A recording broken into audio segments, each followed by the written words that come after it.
You know what's so crazy is there's so many partners out there and they're not fantasizing about someone else. They're fantasizing about a past version of you. And before you launch into why this doesn't apply to you, I would just encourage you to simply ask your partner and try to have an open, honest, vulnerable, safe conversation with them.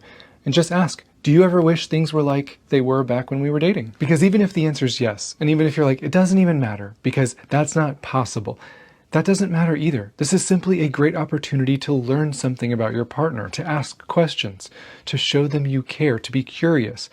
What specifically did you love about that time?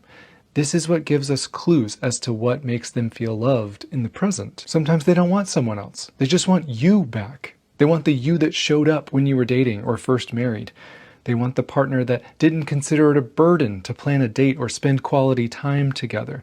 They want the version of you that went out of your way to be thoughtful and considerate, who bought the flowers, who wrote the letters, who had a desire to touch each other, even if it didn't lead to the bedroom. And this isn't meant to shame anyone. I know firsthand that the natural drift of all of our relationships will be towards complacency. Mine too.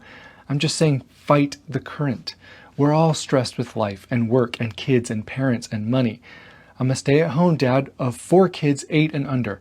You think I'm not overwhelmed and stressed and on the brink of a mental breakdown? Of course I am. We all are. But whether or not we let those things destroy our relationship is a choice. There's a reason 50% of marriages eventually end up in divorce. And I can promise you most of them weren't being intentional about protecting the relationship. At least one partner didn't care about growing or deepening their intimacy or friendship or connection together. They didn't pay attention to the drift, and they refused to have the necessary hard conversations and ask the tough questions, like, do you feel prioritized? Dr. John Gottman says that marriages die in the conversations that never happened. Let's all do a better job at having them, and if you can't, that's a great indicator that you might be one of the couples he's talking about. Lastly, let's not forget this thing isn't all about us. Relationships can't function with self-centeredness and arrogance.